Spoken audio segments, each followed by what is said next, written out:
Hey guys, we're on day 361 in our Bible reading plan, and today we're reading in the books of 2nd and 3rd John. So a little background on what's going on here in the church. There's been some division in the church, and it's division over doctrine. Some people are no longer following Jesus and still coming back with false teachings and trying to be divisive in the body. And so this letter is written to the lady chosen by God and her children, and he encourages them to remember to love one another. And he says in verse 6, "And this is love, that we walk in obedience to his commands. As you have heard from the beginning, his command is that you walk in love."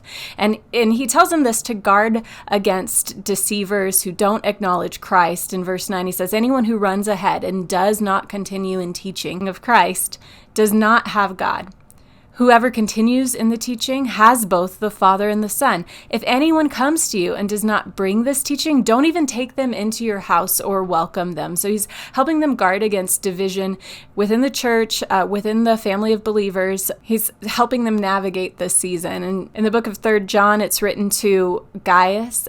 He greets him with a blessing of good health and goodwill. He's commending them here for their love and continuing to do the thing that he just challenged the lady chosen by God and her church to do, to continue to walk in the faithfulness of the truth. And in doing so, their love is made evident to others. He then gives them an example of a man they should not emulate, saying that this man puts himself first. He spreads malicious gossip, malicious nonsense about them, refusing to welcome believers. And then he ends with this: "Dear friend, don't imitate what is evil, but what is good.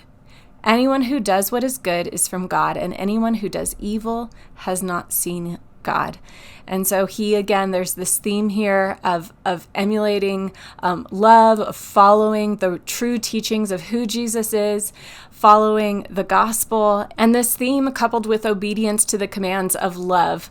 That love is to walk in obedience to Christ's commands. And so we are loving of one another, we are encouraging of one another, we are loving of God when we are walking in obedience to his commands. And so the thing that really stands out to me about today's reading is really what he writes in the first letter to the lady chosen by God and her children. It says, verse 6, "And this is love, that we walk in obedience to his commands. As you have heard from the beginning, his command is that you walk in love." And yet he ends this letter to her saying, if anyone comes to you and does not bring this teaching of Christ, don't even take them into your house or welcome them. And this seems really strange in light of love, especially when you know that in the Old Testament there are hospitality laws. Like, as people of God, we should be people who extend hospitalities. We're even told that, when we extend hospitalities, who knows that we maybe we're entertaining angels, and so there's this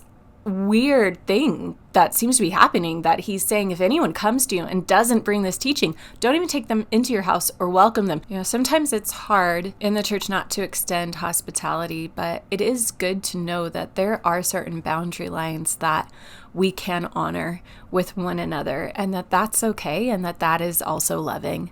And so I think that's the thing that really spoke to me as I was reading through this, and just that call to walk in obedience to his commands, and at the same time that we would be walking in obedience, that this would be loving, to lay these boundaries with people sometimes. And so I hope that encourages you, that it is okay to lay down boundaries with people, especially when they are bringing false teaching to you. I see it so often with false prophets that come in wandering off the street into the church looking for this or that, but they come in really spouting off things that aren't biblical and expecting to gain a following. And so, we do still need to guard against this and let them know, hey, these things are not acceptable here in the house of the Lord. And so I hope that encourages you. I just thought it was so interesting to find it here in Scripture, that there is something for every aspect of the Christian life in Scripture, that there is something for our personal lives, there's something for the body of believers. There are ways that as churches we can guard against even division, and how we should handle that. It's all here. It's all directed for us if we're willing to listen, and if we're willing to follow it and stay true to the true teachings of Christ. I know there's a lot here, and I'm sure there are things that stood out to you that were different than what stood out to me. So go ahead and drop a comment in the Bible reading app, and let's share how Christ is speaking to us today through his word. Have a great day, guys.